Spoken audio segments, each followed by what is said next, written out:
Tonight on News 5 Live, Joseph Budna is arraigned for abetment to murder.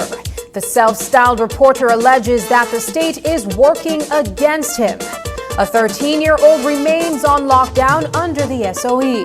The Commissioner of Police discusses the controversy surrounding his detention.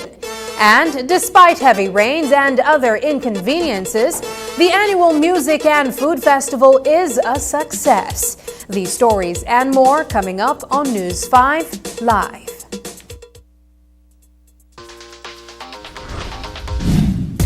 I'm connected. Yo. I'm connected. We're connected. Create the perfect broadband bundle that fits your style with Smart Connect. With the Junior Bundle, get 50% off your national calls and up to 6 gigabytes of data at no extra cost. Get postpaid added on for an additional cost of only $25 with the Prime Bundle. Stay connected with unlimited smart-to-smart calls plus 6,300 megabytes of data and free international minutes. For the family, Get the Binge Watchers bundle with Netflix add-on for only $28.13 more. This bundle gives you 4 profiles with unlimited streaming on multiple devices. Visit a showroom near you to sign up and personalize your own bundle combination with Smart Connect. Smart, bringing people together. When the power goes out, life is disrupted. Be prepared and keep your home powered up with a generator from Benquip. We carry brands such as Honda, Kohler, and JCB.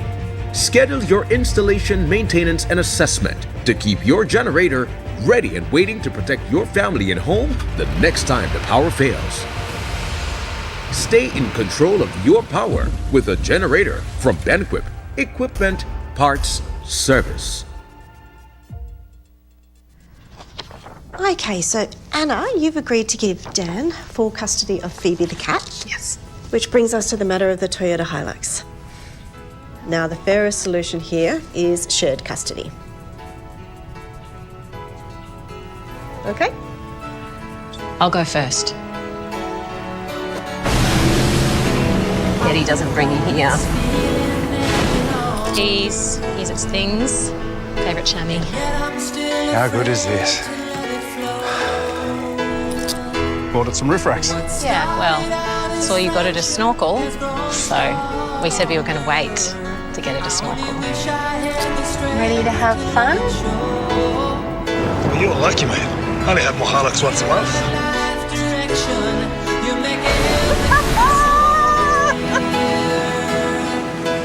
I know it's not my weekend, but it's my birthday.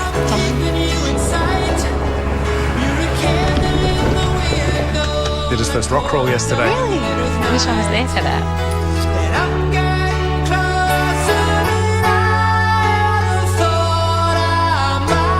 Taking it fishing. Yeah, it's obvious. You want to come? Can I drive? Hilux, an unbreakable connection. Toyota.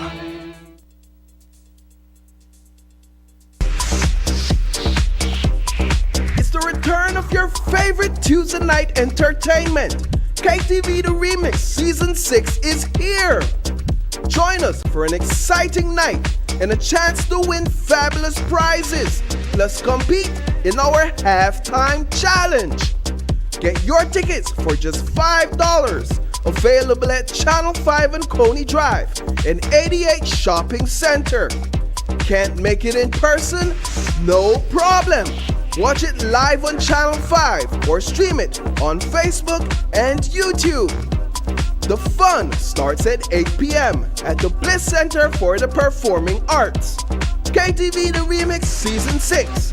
It's hot, it's live, and it's only on 5.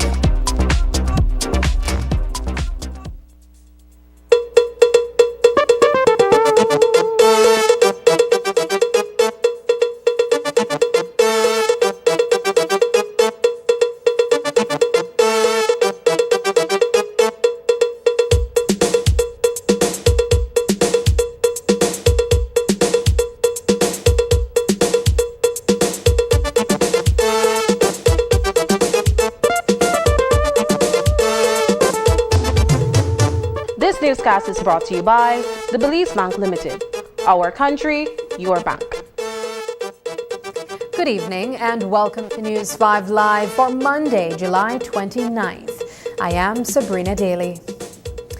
Is the state conspiring against self-styled journalist Joseph Budna following his latest brush with the law?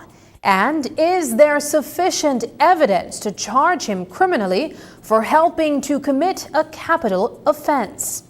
This morning, the controversial figure appeared before the magistrate's court in Belmopan, where he was arraigned on a single count of abetment to murder.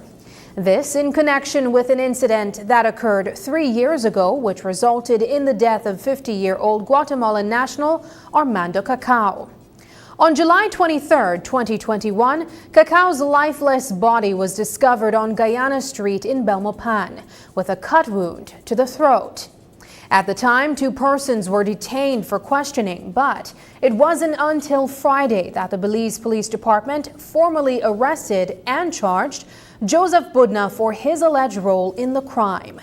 Of particular note is that he has previously run afoul of the law in Guatemala, where he absconded from a prison facility and made his way back to Belize. Since his return, Budna has also been involved in several incidents, including an attack that resulted in the death of a young man identified only as Kevin. Tonight, we begin with an interview with the Commissioner of Police and Budna, who spoke with the media after his arraignment. I had put together a team of specialized investigators from Special Branch, Major Crime, CIB and GI3. And I had tasked them to look at all the past murders that we have had. So what they're doing is that they're going particularly in Benopan and Belize district, particularly in the Cayo and Belize district area, those areas that we do have the SOE.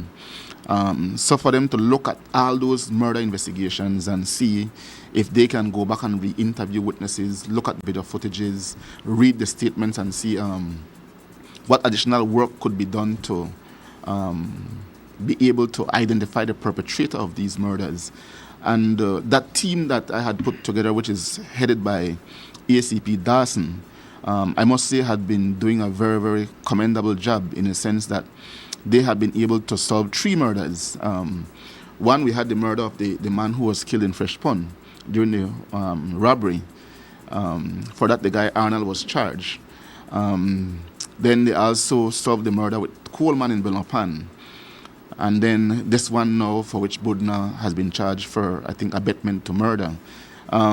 Again, the perpetrator or the principal offender in that particular instance, from what we gather, had left the country and was killed, I think, in Honduras.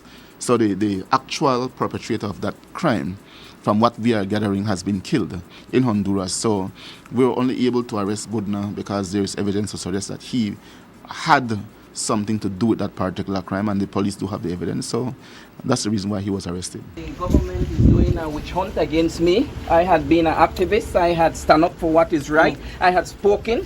I did a live from in front of the Ministry of Police, and when I did that, immediately charges start to come against me. Even though there's not sufficient evidence, they try to put me in prison. They're trying everything. They bring charge whole of this week to me, and if they find me dead in a cell, right, it's the government to be blamed, right? If I am found in my cell, it's the government to be blamed, right? Because they're trying to get me to prison.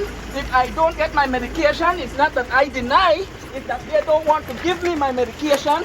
They are trying to get rid of me for speaking what is right. This is after doing a live on Friday afternoon in front of the Ministry of National Security. That's police. Are you saying the charges are false? Are the charges false? They're false. There's no evidence to the charges, right? There's no evidence. So if I am found dead in a cell block, it's the police. The 90-day state of emergency enacted by the Belize Police Department has received mixed reactions from the public. While some view it as a necessary step in ensuring the safety of citizens, others see it as an infringement on their freedom, particularly from those living in neighborhoods known to the police for frequent gang activity. Recently, the mother of a 13-year-old boy released a statement to the media explaining that her son has been held under the SOE for over a month, an act she believes is unjust.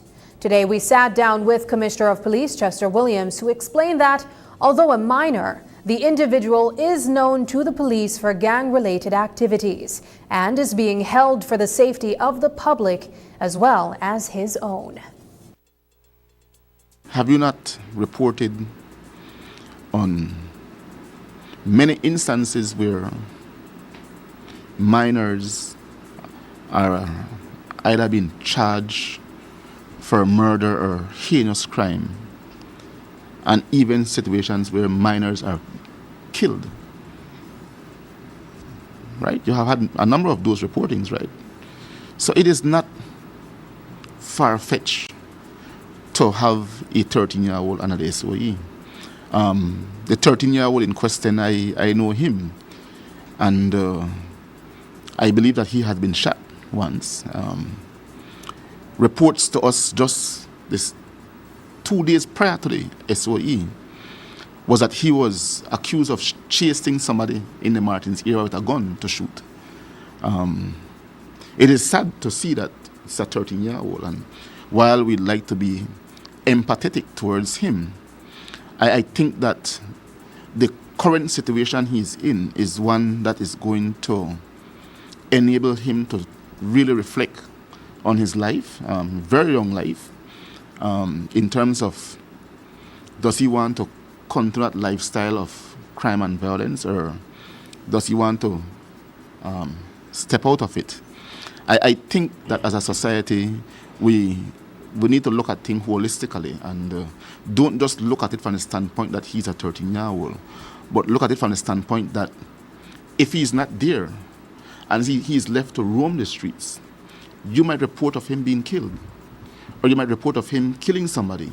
So I think that what we're doing now with the program set up as a part of the SOE, where we have the lead interventionist, Brother Nuri, going into the prison twice a week and do interventions and mentoring to these young men. I think it's a very good way for us to be able to help him and others who are there to really and truly reflect on why they're there, and as well as to find ways and means as to why they would not want to get back there.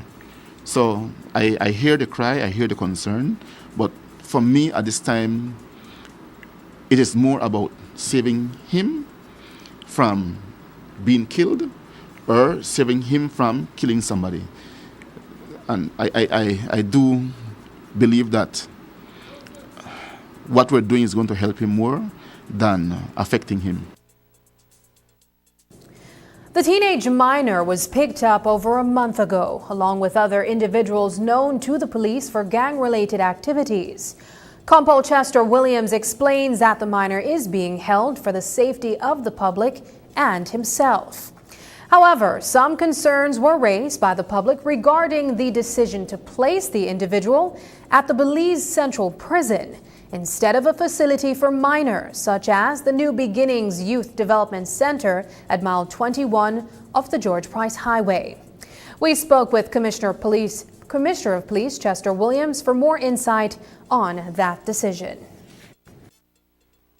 I think one of the criticisms to that was shouldn't he have been held at a different facility as opposed to the Belize Central Prison? Well, myself and Minister have discussed that, and we were looking at the powers under the SOE. If the Minister do have the power to confine him, we're looking at mile 21. And we're not seeing that in the legislation, but perhaps it can be done. But we have to be careful again. If we put him at mile 21, the children who are kept at mile 21 are not at his level. So putting him there may also have a further negative effect on the children who are there at mile 21. He might be able to influence them to become more violent. So it is something we have to look at and try to see how we can find the best solution to the problem or to the issue. On Friday, we brought you Minister of Education Francis Fonseca's input on the 13-year-old boy who was rounded up as a part of the state of emergency. The minor is presently at the Wagner's Youth Facility, but there has been some criticism that someone his age does not belong in that type of setting. Minister of Human Development Dolores Balderramos Garcia explains to News 5 that there needs to be an investigation to determine where the youth actually belongs. Momentarily or temporarily, I could say, he is at the Wagner's Youth Facility, but we are making a further check to see what is happening, because I do know that UNICEF and our partners and even the prison authorities themselves are concerned about the tender age. But the information that our ministry had received from the police is that the youth was a what we would call a tough customer. So, but of course, we, as the Ministry of Human Development, have a responsibility to check. And as a matter of fact, we're at the community rehab department right now, and they are the ones who are assisting us to make the check to see if the child would probably remain at the Wagner's Youth Facility or if the child should be transferred to New Beginnings. Because let me mention a little something here, Marion. New Beginnings, what used to be called Youth Hostel, yes, we call it New Beginnings now because we want to give that impression of helping the children, you know. The difficulty that we have in our country is that we don't have separate facilities for all different kinds of children. So sometimes at New Beginnings you might have sexually abused children, or you might have somebody who was neglected, you might have a migrant child, or you might have children who have already come in conflict with the law, you see? So it's not that we don't want to deal with each and every case individually, but we don't have the level of facility to really accommodate all the different kinds of children. But in relation to the 13-year-old, there are ongoing interventions, there are ongoing investigations, and if we see that 13-year-old really belongs at New Beginnings, then we will certainly make that transfer. So I want to assure you that it is sometimes a difficult balance between the protection of the rights of children who are under 18 and the protection of the community, because even at a young age, you can have gang members who are influencing young children to go out there and do wrong. Coming up, shooting in Tea Kettle amidst lull in crime.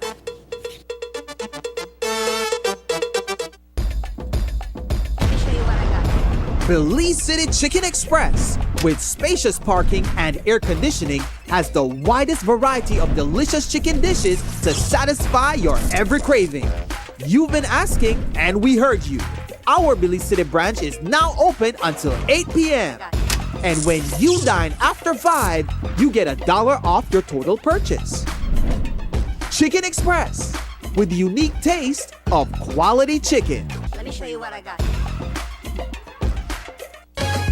The National Institute of Culture and History, in collaboration with the Belize City Council and sponsored by the National Celebrations Commission, invites you to the annual Ibo Town Festival. Join us after the official Emancipation Day ceremony on Thursday, August 1st at the Yarborough Green from 12 p.m. to 3 p.m. and at the Isaiah Mortar Square from 3 p.m. to 8 p.m. Bring out the entire family for a day filled with cultural displays, a free emancipation tour, enough food, drinks, a free kids zone, free face painting, free cotton candy, and much more. Enjoy live entertainment by Kenny Gladden and the New Creation Band, Lad Ray Band, Bowman Chime's second generation band, Coconut Boy, and Sweet Pain Band 3.0.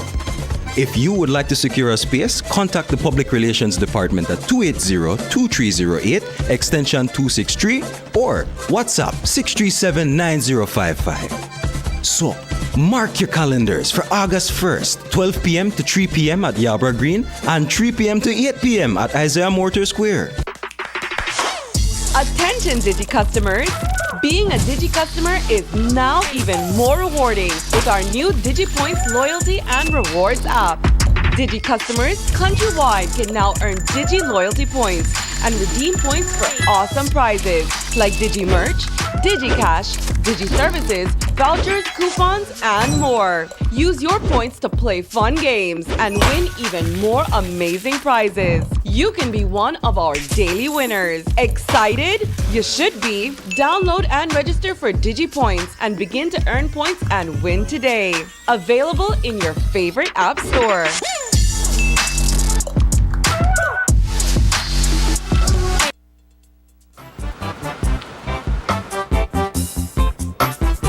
That'll be $50. Thank you. Wait, hey, this 50 is a fake. How do you know it's a fake? What are you talking about, sir? How can I identify a genuine note from a fake note? Well, a genuine 50 has a watermark with the Jaguar and the written words of the 50, also a thread. Know your money and know a fake one when you see it. Do not rely on any one security feature. Look for the clarity and quality of printing. The printed lines and colors should be sharp and clear. Feel the quality of the paper and the raised print. Hold the note up to the light to see the windowed security thread. It should form one complete line when held up to the light. The watermark and denominational electrotype. The Jaguar is the watermark in the $100 and $50 notes. The Sleeping Giant is the watermark in the $20, $10, $5, and $2 notes. The see-through feature. The parts of the design printed on the back should fit exactly within the unprinted areas of the front to form the complete design. Check the $100 note for the toucan hologram with the periwinkle flower overprint. Tilt it to see the small images of the toucan and the numeral 100. Check the $50 note for the green foil angelfish. Check even closer. Use an ultraviolet light to see the fluorescent features. Use a magnifier to see the microlettering. Tiny letters that read Central Bank of Belize and the value of the note. Stop the circulation of counterfeit Belize currency notes. Pass all counterfeits to the police at once. It is a criminal offense to hold or use a counterfeit. Be safe. Be sure. Know your money. My name is Waluko Mejia. I'm the General Manager at Copal Tree Lodge here in Toledo, Belize. The Belize Bank service we appreciate most is the Belize Bank ATM and the use of its debit card. It makes it very accessible for our employees here at Copal Tree Lodge. Essentially, they could access the ATM on their way home after work, and also that the local stores accept the use of a debit card.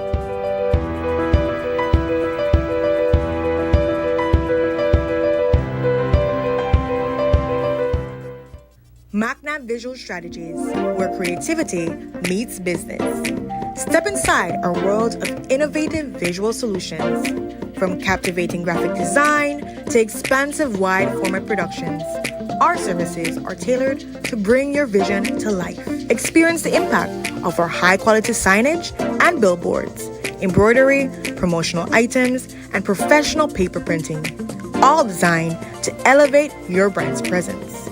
Every project reflects our commitment to creativity, quality, and client satisfaction. At MacNav Visual Strategies, we transform ideas into visual realities. Get in touch today.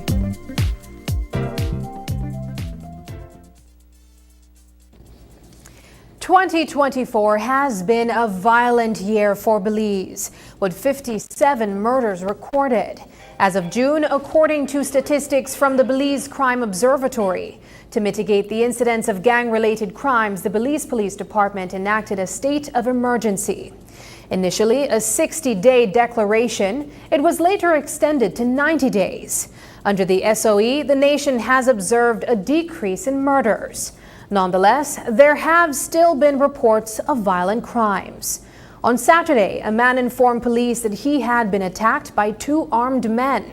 Police responded to the report, leading to one of the suspects being shot. ACP Gilberto Romero provided further details of the incident. So for 2024, the country is reporting 10 murders a month. What is it that the police department can do to get these numbers going? How much has been reported this month? I think what we can do is to keep the perpetrators behind bars, like we are doing now. On Saturday, police responded to a report in Tea Kettle Village. Upon their arrival, they found Orlando Reyes, who reported that 2 male persons had attacked him who were on a motorcycle. He mentioned that the persons may be armed. Police checked in the area and spotted the motorcycle. They saw 2 persons. Information is that upon seeing the police, one of them lifted up a firearm and pointed towards the police. The police returned fire towards him. One of the persons was shot. The person was identified as Kevin Tillett. He was taken for medical treatment and has since been released. He is now in custody and will be charged for aggravated assault. We are seeking one more person who escaped from the area upon seeing the police. What were they doing in the area? They were just in that area when these persons came on a motorcycle and started to harass them and attack them. Any motive? We don't have a motive at this time. The person shot, what condition is he in? He is stable and has been released, so he will be charged. Is he cooperating? No, he's not. The police, is he known to police? Yes, he's known to police. Yeah. And the other suspect as well? Yeah, the other one as well. According to the Commissioner of Police, Chester Williams, officers have been hard at work to reduce crime in the twin towns of San Ignacio and Santa Elena.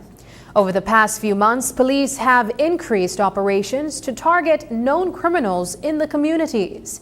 These operations include raiding the home of San Ignacio resident Kader Habet, whose house has been searched as many as 13 times. Habet claims that he is being harassed by police. However, Williams says that the police are just doing their jobs to ensure that known criminals are targeted by the police for the safety of the entire country. As the Commissioner of Police, I have given directions to my officers in terms of what I want to see them do to make the good people of San Ignacio and Santa Elena feel safe. I think that the situation reaches a stage the other day where businesses were closing down and many others were threatening to close down as well because of the fact that they didn't feel safe as a result of criminal activities. And most of these activities are driven by persons who want to have dominance in the drug world.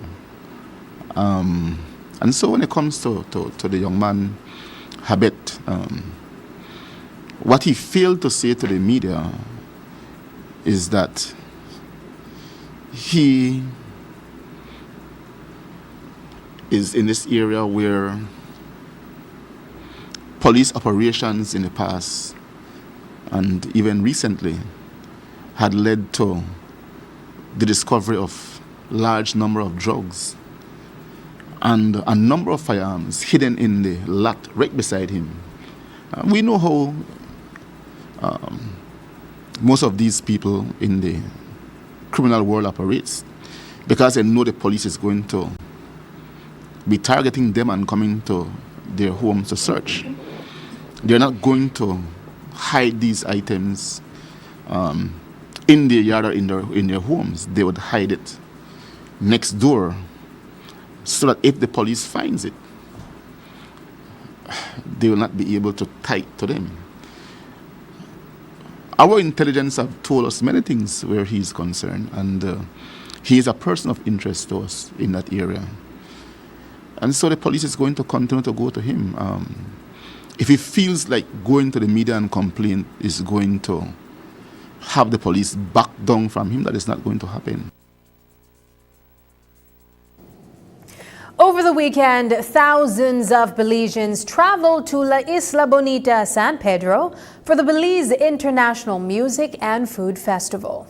There, many were able to enjoy a variety of food and music from several genres. There have been overwhelming reviews about the success of the event, but others have openly complained about poor service, lack of drinks, and the heavy rains during the performances. Despite these complaints, Commissioner of Police Chester Williams says that the event was a grand success and commends the efforts of the Belize Police Department for its contribution to the safety of the public. I want to commend the police officers in San Pedro as well as ACP Greenwich and Superintendent Gamboa for the stellar job done in San Pedro during the food and music festival. People were able to go to the island and celebrate in peace, thanks to the work of the police. I went out there yesterday and just to see the coordination between the police and BTB, and I was pleased with what I saw. In terms of how they had the entire area properly cordoned off and so forth. So big respect to the police, and these are things that we don't normally get commended for. We have police a number of huge events, and those events goes through without any incidents. That goes to show that as a department we plan and execute properly, and we need to continue that. After the break, domestic violence figures are down, but DV remains prevalent. But first, here's a weather update with data from the Belize Met Service.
We see Jennifer scrolling through her phone, searching for job listings.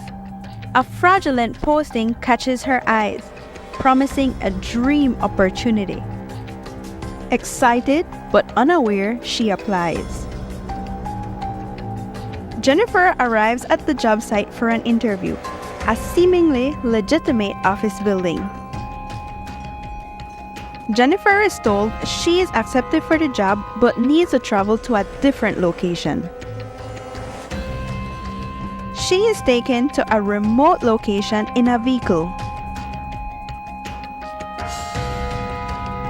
Fear sets in as she realizes the truth behind the facade.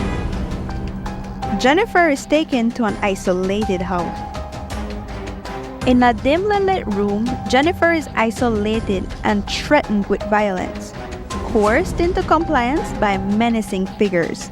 She realizes the horrifying truth of sexual exploitation.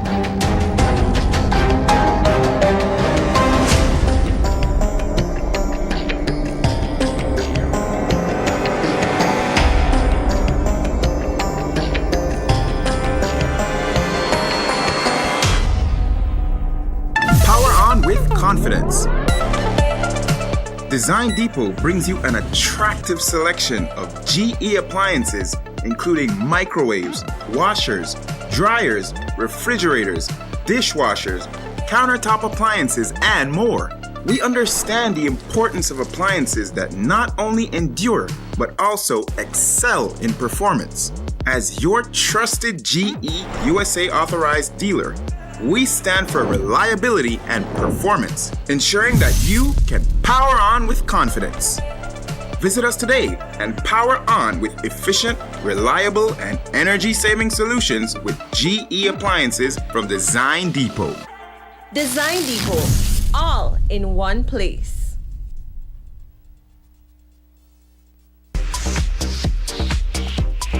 It's the return of your favorite Tuesday night entertainment. KTV The Remix Season 6 is here. Join us for an exciting night and a chance to win fabulous prizes. Let's compete in our halftime challenge. Get your tickets for just $5. Available at Channel 5 and Coney Drive and 88 Shopping Center. Can't make it in person? No problem. Watch it live on Channel 5 or stream it on Facebook and YouTube. The fun starts at 8 p.m. at the Bliss Center for the Performing Arts. KTV The Remix Season 6. It's hot, it's live, and it's only on 5.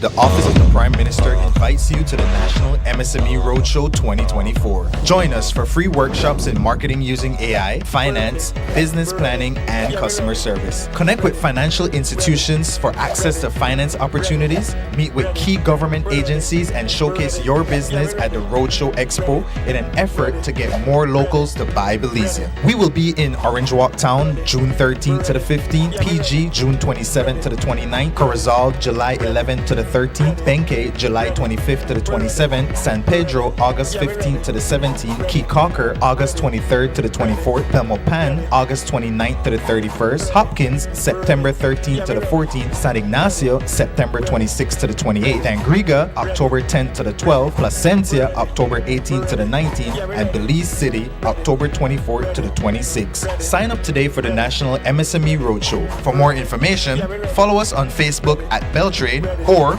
call us at 880-3737. Sign up today for the National MSME Roadshow. Let's get your business on the road.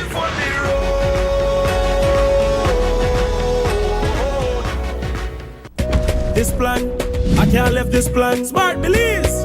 Hey there, smart thinkers. We're turbocharging your mobile experience with Smart's powered up postpaid plans.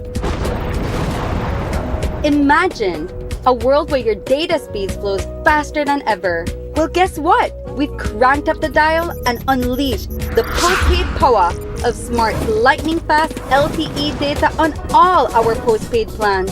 That's right, no speed bumps, more data. It's like having a limitless highway of data speed at your fingertips. Whether you're a Lone Ranger with an individual plan or a squad rolling with a group plan, everyone gets to surf, stream, and share at enhanced, full, high-quality speed.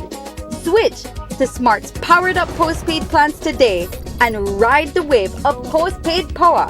Visit any Smart showroom or smart-bz.com for details and make your mobile experience smarter and faster. Smart, bringing people together. I know I can't leave this plan. I can't leave this plan. The number of domestic violence cases recorded by the Belize Police Department during the months of April to June dipped by 8% this year when compared to the same period in 2023. On the face of it, this may seem like good news, but it is not necessarily so. There are several reasons why the number of reported cases has dwindled, including the fact that the problem is a cyclical one. There are shelters for domestic violence victims in every district except 2. And currently, there are several victims in each of these districts who are receiving assistance in one way or another from various departments and agencies that deal with domestic violence cases. News 5's Marian Ali looks at the numbers and the services that are offered to victims of domestic violence.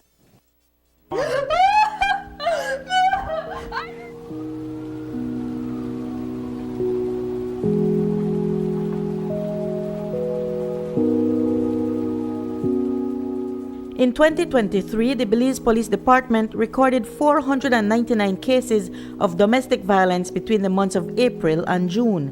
This year, during the same period, the department recorded 396 cases. That represents an 8% dip in the number of cases recorded. Well, I'm not going to celebrate the decline in domestic violence cases because there are many women and children out there who are being violated every day. And they are not coming forward because they fear the perpetrator, or in some cases the perpetrator is the breadwinner. And so these women suffer in silence. So it is not an indication to say that it is done, because the truth is we do have a number of domestic violence cases every day. It's just that many a times the women do not want to go beyond telling the police in some cases because they know we're going to arrest. They don't even want to give a statement. The statistics show that while the number of domestic violence reports increased by 3.3% in April compared to April of 2023, the number of reports decreased in May and June of this year. Belize City shows the highest number of recorded cases during the same period for both years. According to Starla Bradley, the director of the Women and Family Support Department, there are several victims of domestic violence who are receiving assistance where shelters are available. We do have families that we are supporting in this regard. Many? I would say in each district we do have several. Yeah. And it's hard though, because it's sometimes for them to get to this point where they actually leave and stick to the program, it's not usually the first time. You know, they would have tried to leave on several occasions or maybe exhausted other options before coming to us. The Women and Family Support Department is not the entity that runs the shelters. They are the responsibility of community-based organizations.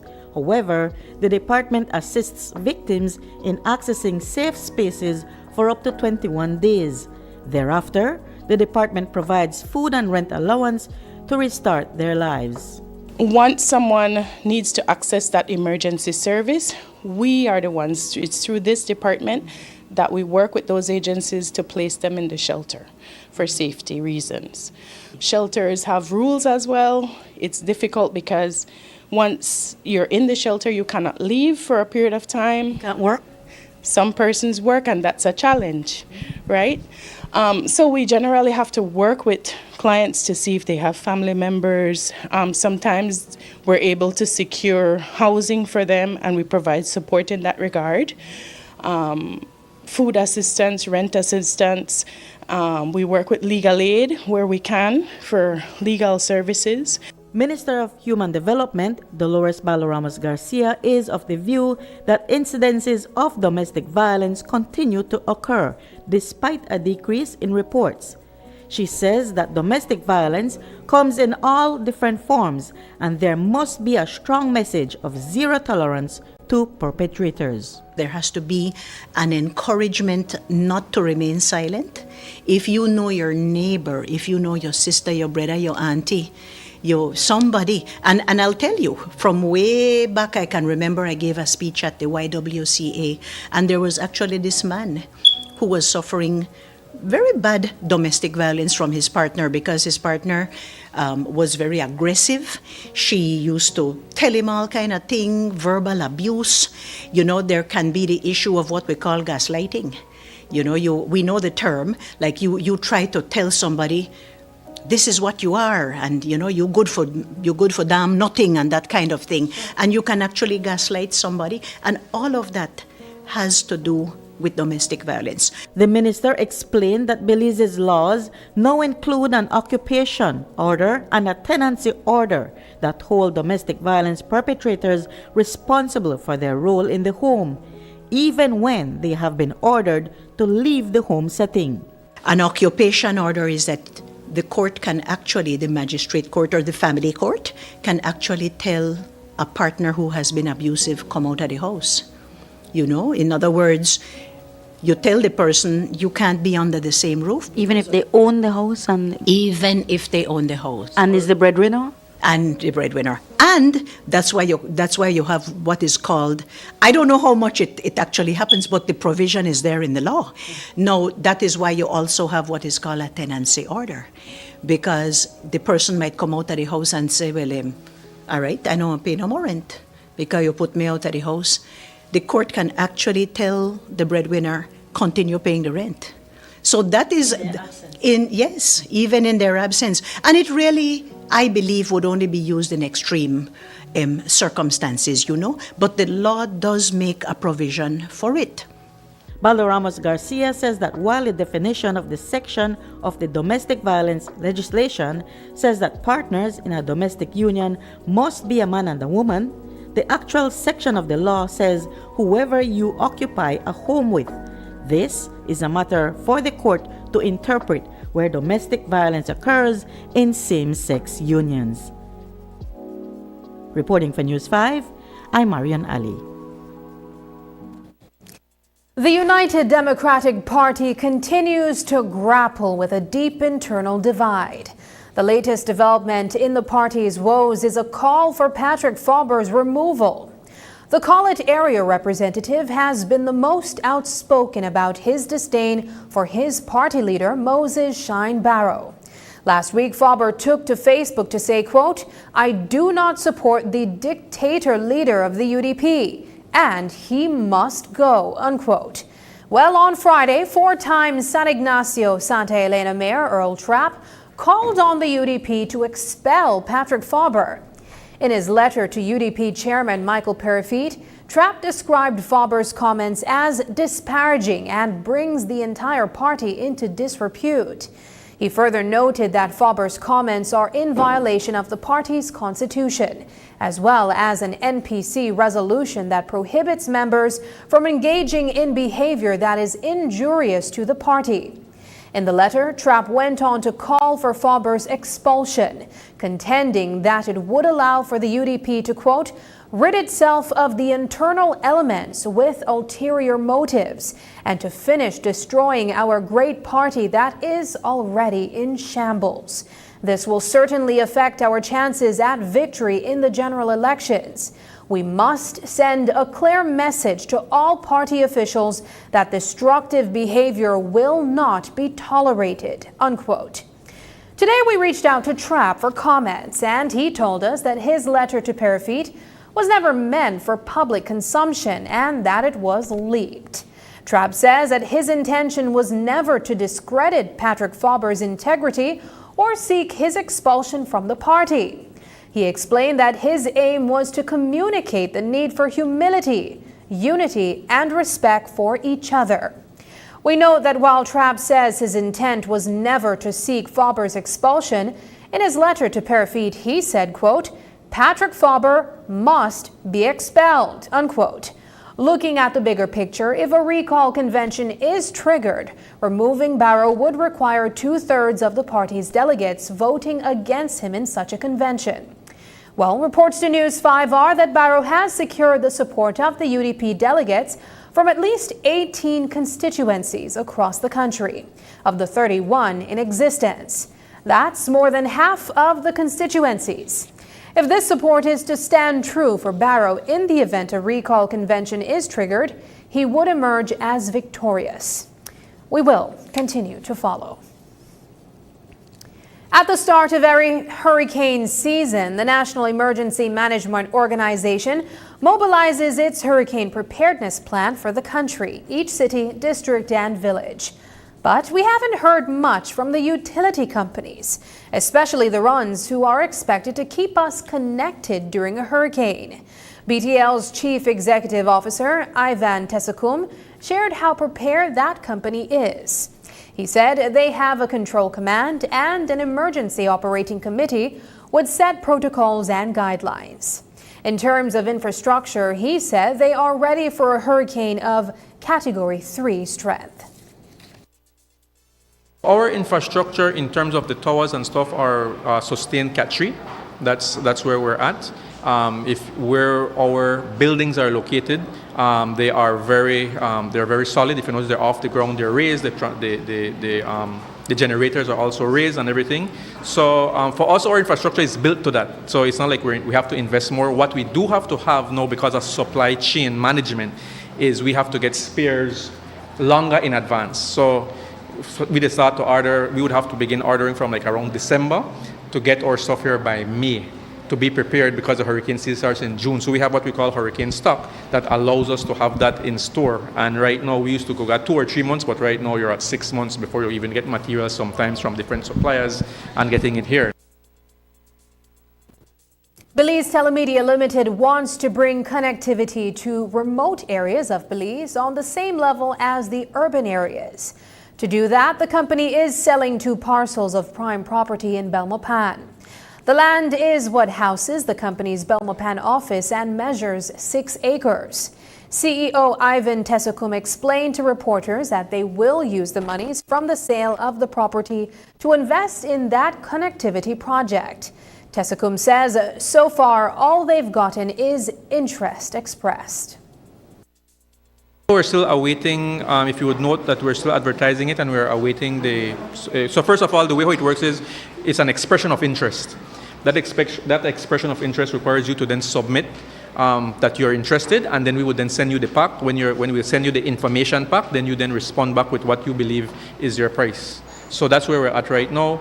I would say that we're still going through that expression of interest, and we're waiting. So people have expressed interest. We haven't received quite a bit of offers as yet. It's about using those funds for us to be able to give connectivity, because we don't want to leave anybody behind. And we know that in rural areas, especially down south, we don't have connections. So, and in those areas as well, you don't have the population, you might not have electricity. So there's a lot of more effort that you have to put in. So when we return, day 2 of the annual CARICOM Summit. The National Institute of Culture and History, in collaboration with the Belize City Council and sponsored by the National Celebrations Commission, invites you to the annual Ibo Town Festival. Join us after the official Emancipation Day ceremony on Thursday, August 1st at the Yarborough Green from 12 p.m. to 3 p.m. and at the Isaiah Mortar Square from 3 p.m. to 8 p.m. Bring out the entire family for a day filled with cultural displays, a free emancipation tour, enough food, drinks, a free kids zone, free face painting, free cotton candy, and much more. Enjoy live entertainment by Kenny Gladden and the New Creation Band, Lad Ray Band, Boom and Chime's second generation band, Coconut Boy, and Sweet Pain Band 3.0. If you would like to secure a space, contact the Public Relations Department at 280-2308, extension 263, or WhatsApp 637-9055. So, mark your calendars for August 1st, 12 p.m. to 3 p.m. at Yarborough Green and 3 p.m. to 8 p.m. at Isaiah Mortar Square. 1,067,700 slices of bacon are eaten by tourists each year, stimulating our local economy. Tourism means business.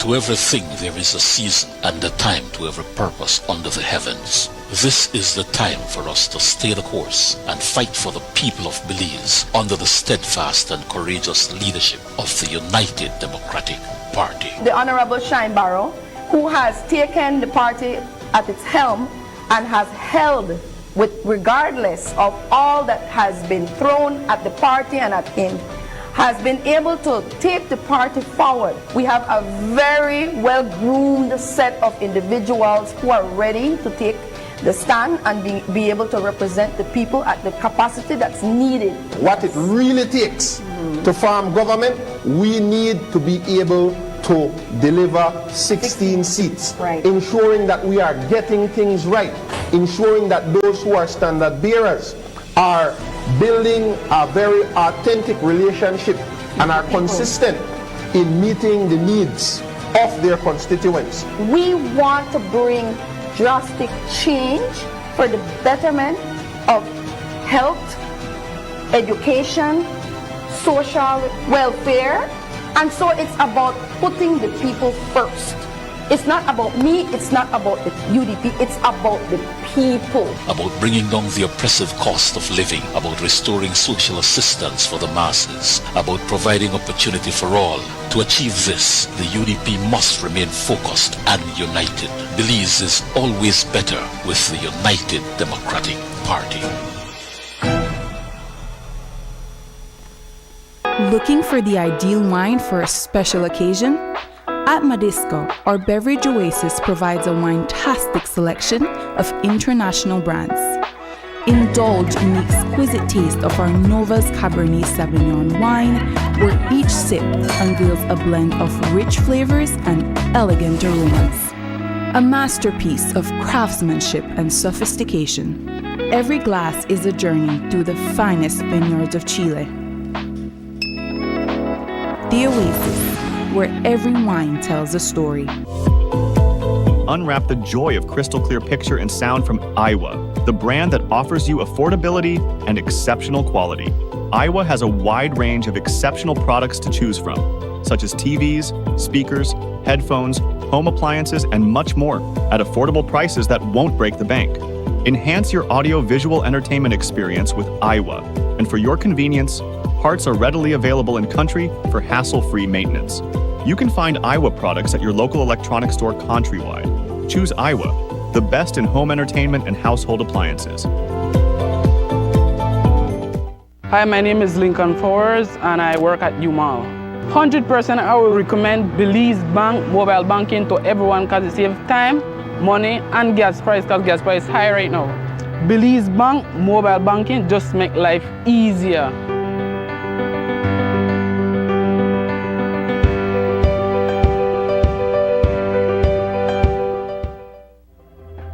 Life is full of precious moments worth cherishing, moments that shape our present and lay the foundation for our future. But amidst life's beautiful tapestry, there are uncertainties we must confront. How do we secure today while protecting tomorrow? Introducing RF&G Life Insurance, your partner in safeguarding what matters most. With a RF&G Life Insurance plan, you can ensure financial security for your loved ones, providing them with a safety net for the future. From identifying and recommending plans suitable for your unique needs to expert advice every step of the way, RF&G Life Insurance is committed to protecting your family's legacy. Choose RF&G Life Insurance for peace of mind you can rely on. RF&G Life Insurance, securing today, protecting tomorrow. Your life, your legacy.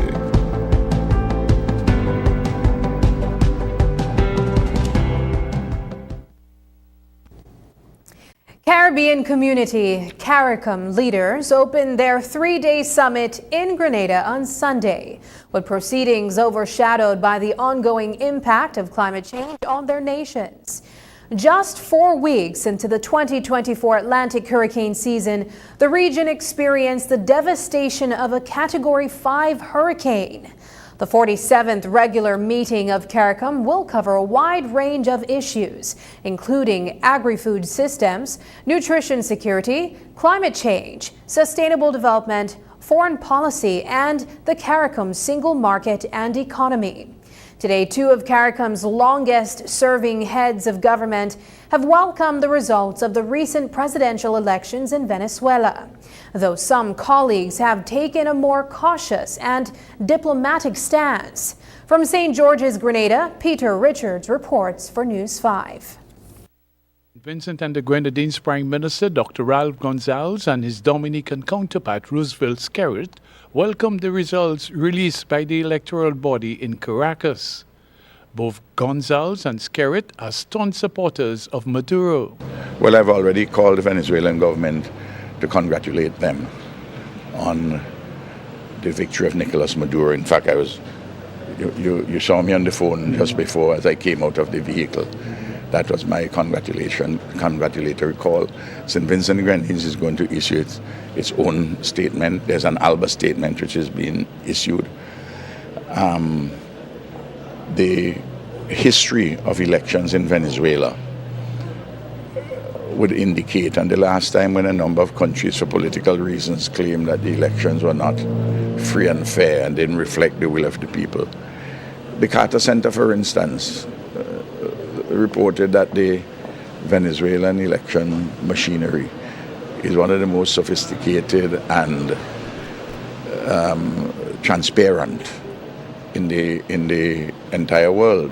Well, as far as I've seen, the entity which oversees and governs the elections in Venezuela has indicated that President Maduro and his party have been re-elected for another 6-year term in the Bolivarian Republic of Venezuela, and therefore we extend our congratulations, as we do in all elections anywhere in the world, our congratulations to President Maduro on his re-election. We look forward to working with him for the next 6 years on a bilateral and multilateral basis. Venezuela continues to be a very important player in the hemisphere from a number of vantage points.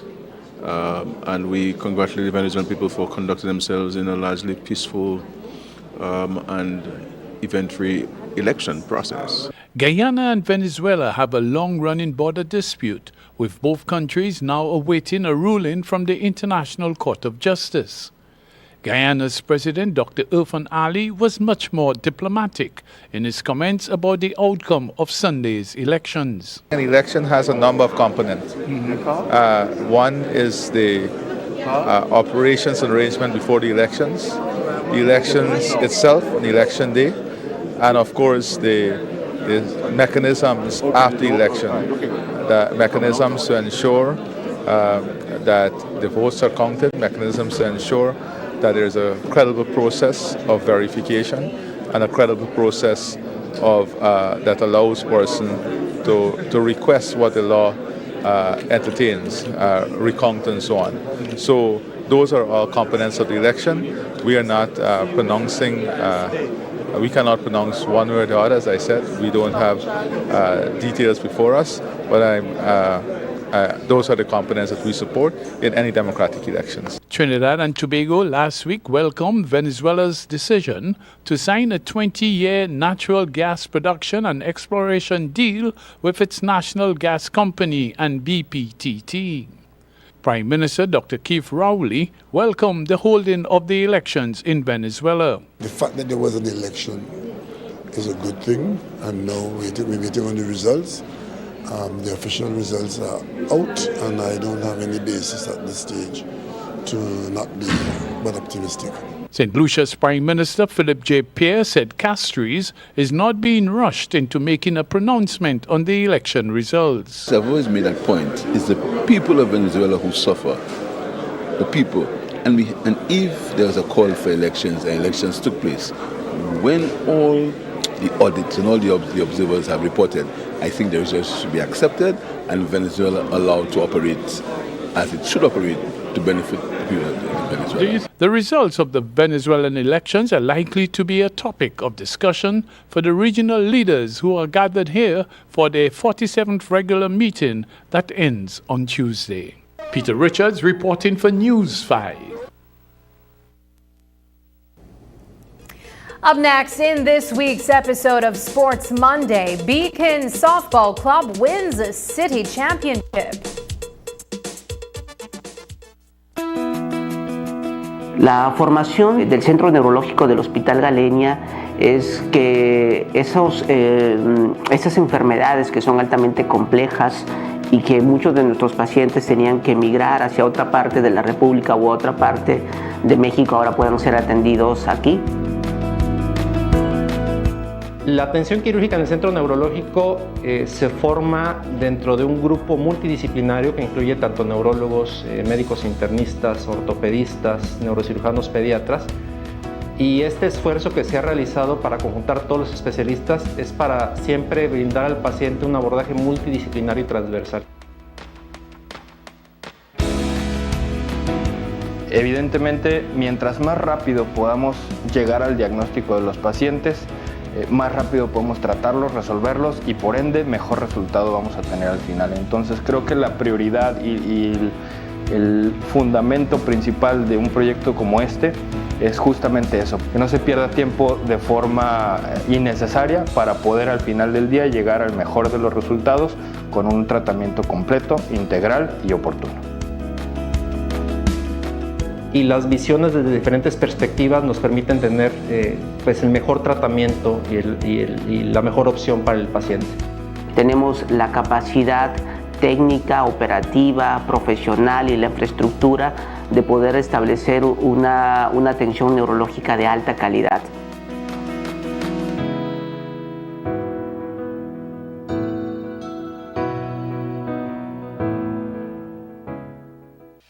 The Social Security Board, in collaboration with the Labor Department, takes this opportunity to remind insured persons of the requirements for compensation when on sick leave. Any employee who has worked with an employer for at least 2 months is entitled to 16 working days of sick leave with full pay every year. This is how it works. Upon approval of a sickness or injury benefit claim by SSD, 80% of the employee's weekly insurable earnings is paid as a Social Security benefit, and the difference in the employee's salary is paid by the employer. This is to ensure that the employee does not suffer any loss of wages when ill. After 16 days, compensation for sick leave is paid as a Social Security benefit only. Some conditions apply. This message is brought to you by the Social Security Board and the Labor Department. Social Security Board, safeguarding you, your family, your future. Please, Darasaba Theater and Red Tribe present the 15th annual Lucky Dube Tribute and Concert.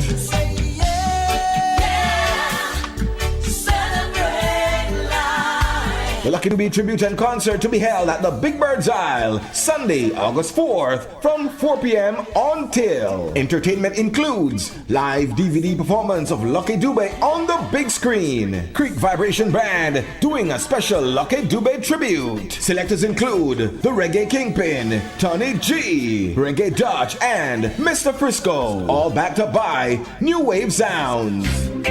People dying like flies every day. Sunday, August 4th, the Lucky Dube Tribute from 4 p.m. until. Entrance fee only $15. Don't forget to purchase your tickets for Dara's House Raffle. Call 623-3662. This you don't want to miss. Sponsors include Creme Radio and XTV, Vibes Media and Television, DigiWallet, Honorable Anthony Mahler and the Belize Tourism Board, Channel 7, Social Security Board, Channel 5, Love FM, Red Stripe, Players Distillery Limited, Campari, and the Angeles Press Limited.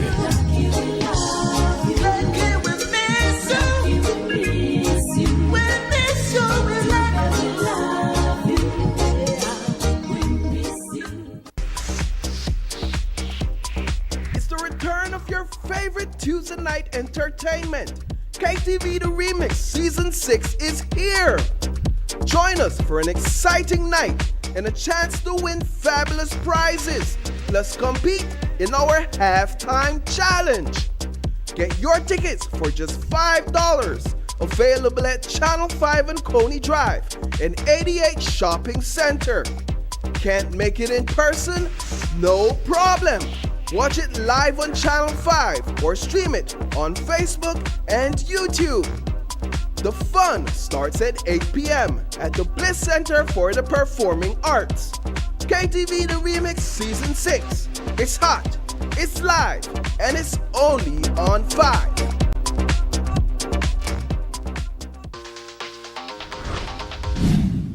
I'm connected. Yo. I'm connected. We're connected. Create the perfect broadband bundle that fits your style with Smart Connect. With the Junior Bundle, get 50% off your national calls and up to 6 gigabytes of data at no extra cost. Get postpaid added on for an additional cost of only $25 with the Prime Bundle. Stay connected with unlimited smart-to-smart calls plus 6,300 megabytes of data and free international minutes. For the family, get the Binge Watchers bundle with Netflix add-on for only $28.13 more. This bundle gives you 4 profiles with unlimited streaming on multiple devices. Visit a showroom near you to sign up and personalize your own bundle combination with Smart Connect. Smart, bringing people together.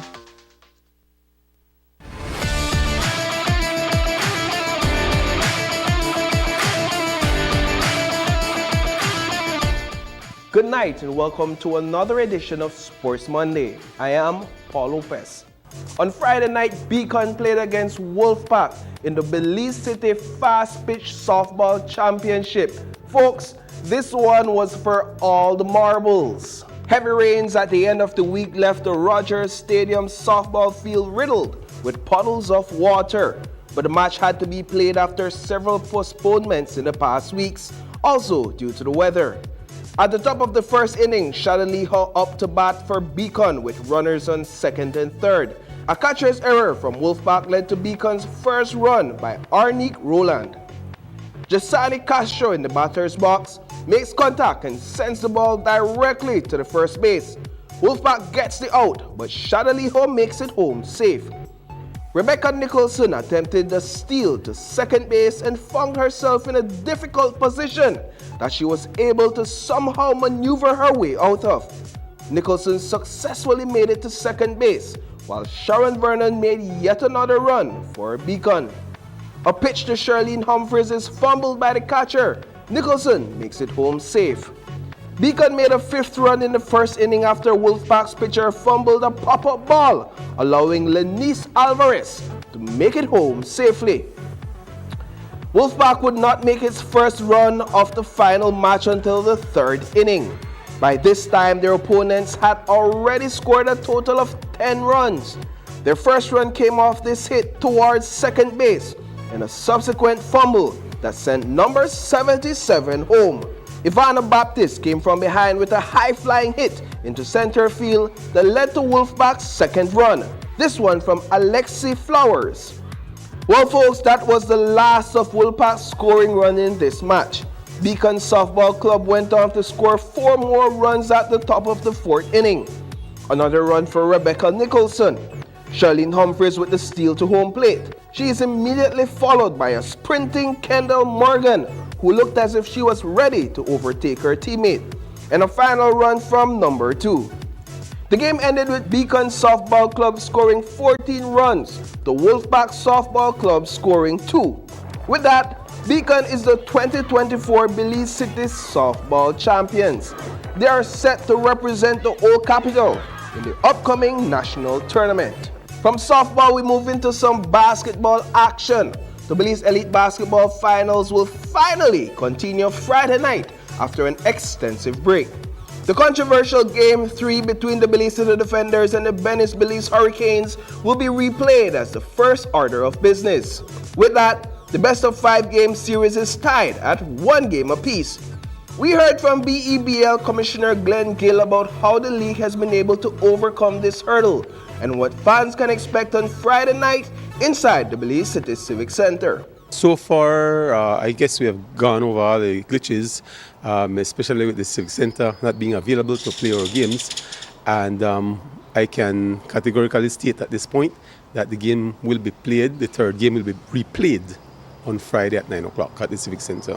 What's the schedule for the games following that? Okay, the fourth game will be played on Sunday. The time has not been finalized yet, but it will be played on Sunday. If there's a fifth game, it will be played the following Thursday, which is the 8th of August. How are the teams right now in terms of heading into these finals? Are they on board? I was made to understand that the teams are practicing, and I expect that there will be a highly contested game again this Friday. And I want to encourage the fans to come out and see a well-played basketball game. And finally for tonight, the William Dawson Sprite Digi-Basketball Tournament is on its second week of games. We have been following the defending champions, Hard Rock Boys, as they are off to an early winning streak. On Saturday, they played against Hattieville Underdogs at the Yabra Green Basketball Court. Early basket for Hattieville under the rim for number 10. Big rebound and put back for Hard Rock's Earl Bolla Johnson to secure his team's first basket. Hattieville's number 10 again, this time from the three-point line, makes it count. Marcel Richards with the fast break, but he ends up missing the open layup. Raheem Thornton, showing his size under the rim, goes up and banks the bucket. The first quarter ended with Hattieville Underdogs on top, but that changed in the second quarter. Hard Rock finished the first half with 17 points to Hattieville's 16 points. Travis Bernardis in the third quarter with an early fast break to extend his team's lead. Bolla Johnson with the rebound and the putback under the rim. Hard Rock Boys outscored their opponents 14 to 3 points in the third quarter. Hattieville Underdogs went on a massive run in the fourth quarter. They scored 11 points, while Hard Rock Boys was only able to secure 4 points. But in the end, Hard Rock Boys won this one with 35 points to Hattieville Underdogs' 30 points. Well, folks, that's all we have for you in tonight's coverage of Sports Monday. Catch you in the next one.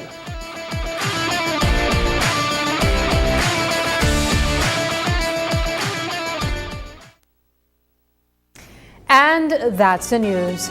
Tonight's broadcast is available at channel5belize.com, on our Facebook and on YouTube. I'm Sabrina Daly. Thanks for joining us, and from all of us here at News 5, good night.